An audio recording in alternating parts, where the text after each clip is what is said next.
Halo, kembali lagi bersama saya Rega. Jadi di video kali ini saya akan membahas tentang algoritma Dijkstra. Nah, lanjut ke pengertian. Algoritma Dijkstra merupakan sebuah algoritma yang dipakai dalam memecahkan permasalahan jarak terpendek atau shortest path problem untuk sebuah graf berarah atau directed graph dengan sebuah lintasan yang mempunyai panjang minimum dari vertex A ke Z dalam graf berbobot. Nah, bobot tersebut adalah bilangan positif, jadi tidak dapat dilalui oleh node negatif. Algoritma ini juga dianggap sebagai algoritma greedy. Nah, greedy ini sudah saya jelaskan sebelumnya pada video Astar. Nah, lanjut ke cara kerja Dijkstra. Dalam mencari rute terpendek, Dijkstra akan melakukan pencarian dari satu titik ke titik lainnya secara bertahap. Yang pertama, berikan jarak tempuh setiap titik ke titik lainnya. Kemudian, node awal bernilai 0 dan nilai tak terhingga terhadap node lainnya atau node yang belum terisi. Yang kedua, node awal merupakan starting node.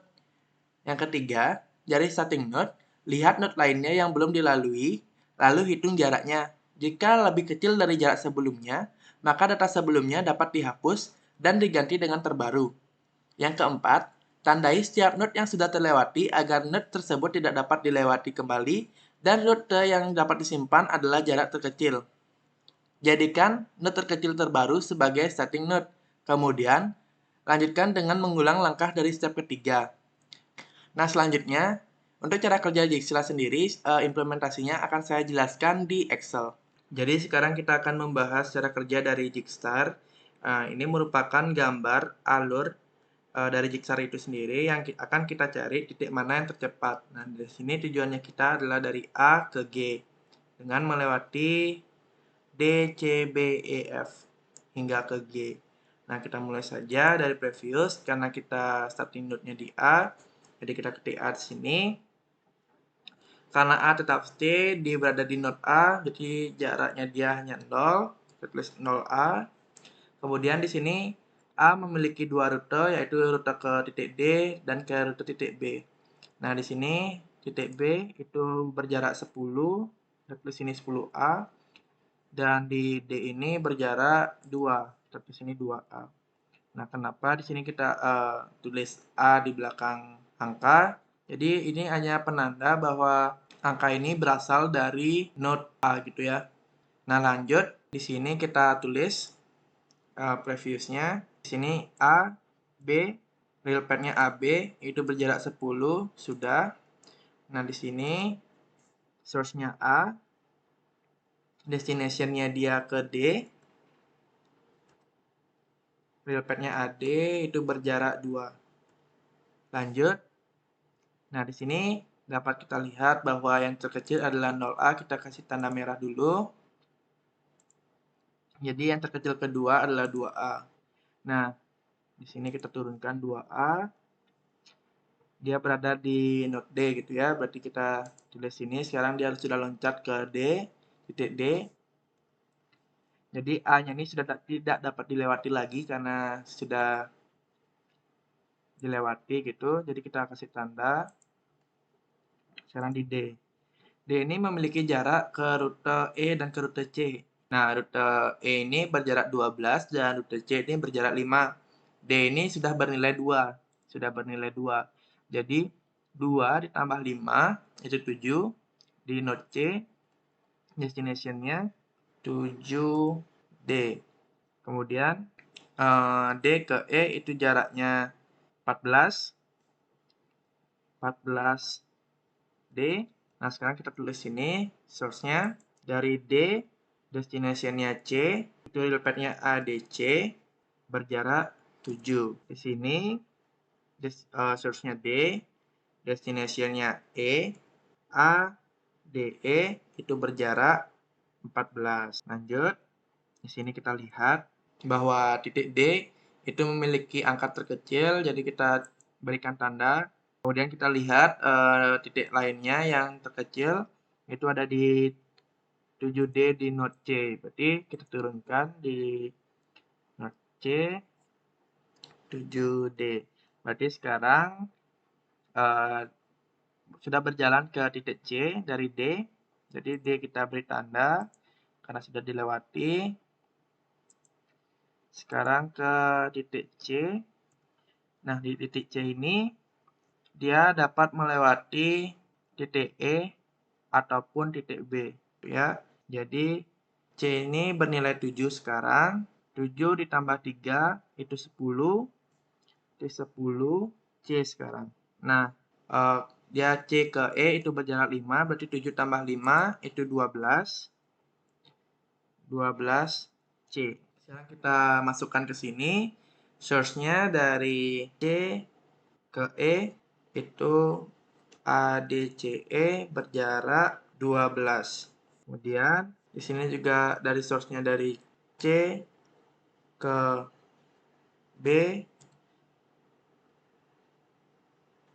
ADCB itu berjarak tadi 10. Nah, di sini kita dapat lihat bahwa tadi 14 yang awalnya di node D itu jaraknya 14, sekarang berubah jadi 12 karena dia nilai terkecil. Jadi di sini kita kasih tanda bahwa ini tidak digunakan lagi.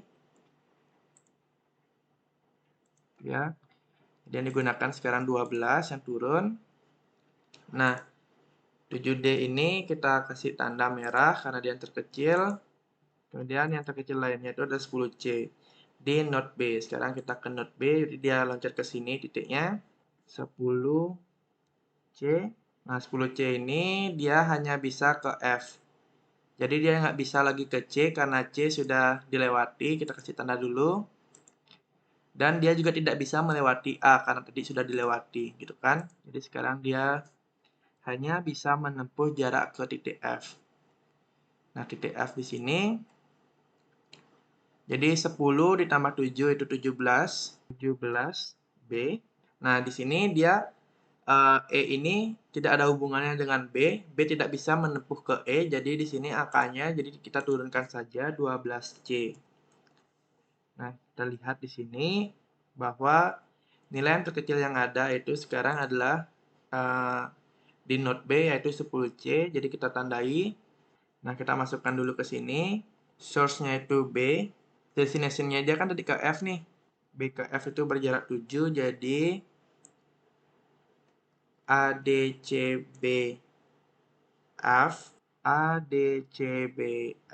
itu jaraknya bernilai 17. Kemudian kita lanjut. Di sini nilai yang terkecil itu ada 12C di node E.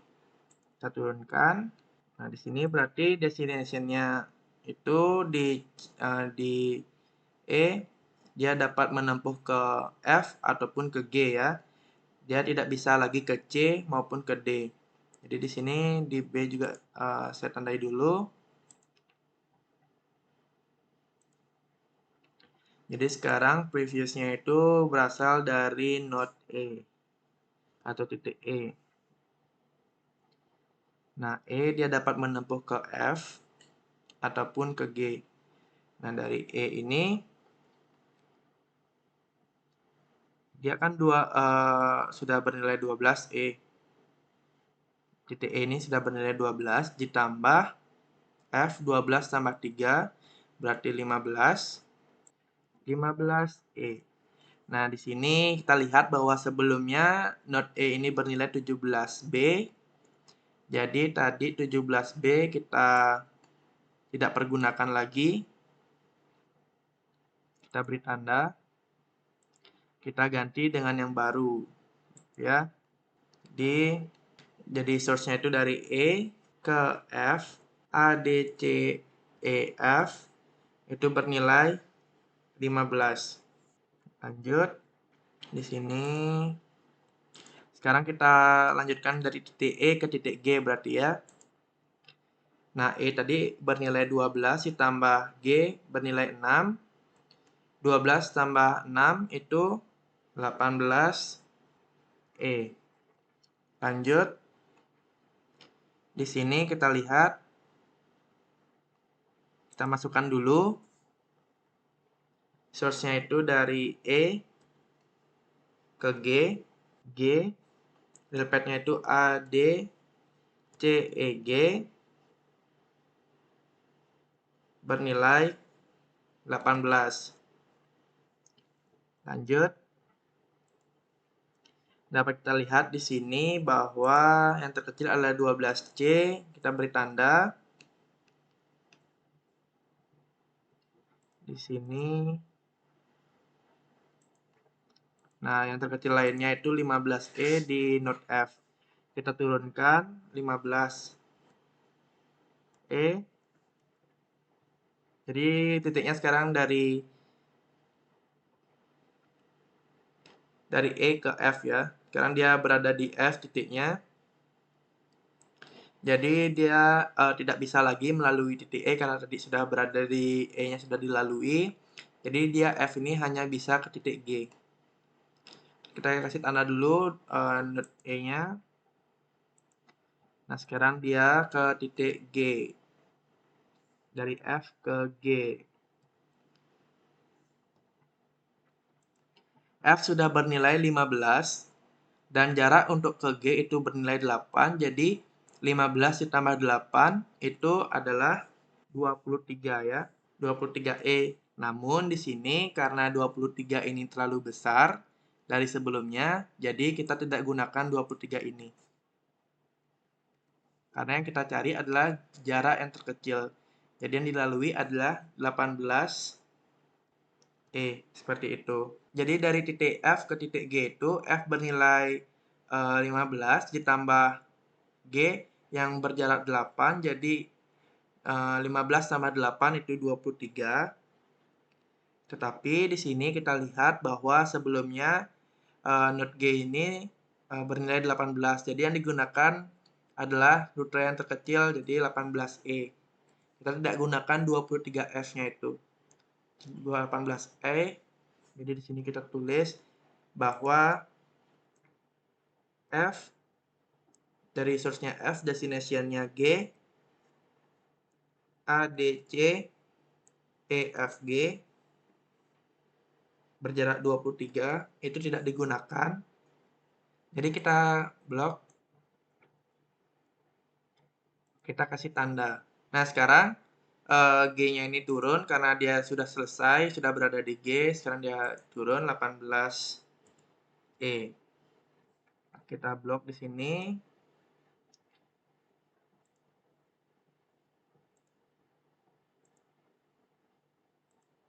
Kita kasih tanda merah. Sini G. Nah, jadi dari apa yang telah kita buat ini, dari rute yang telah kita buat ini, kita dapat simpulkan bahwa dari 18E di node G itu berasal dari E. Nah, E berasal dari C, 12C. Nah, dari node C ini berasal dari 7D. Nah, D berasal dari A. Jadi dapat kita simpulkan bahwa yang telah kita lalui itu adalah A, D, C, E, G. Ini adalah rute terpendek dari rute yang lainnya yang sudah kita hitung sini. Jadi rute terpendeknya itu adalah dari A, D, C, E, G dengan jumlah total itu 18. Mungkin sekian dari video kali ini. Sekian dan terima kasih.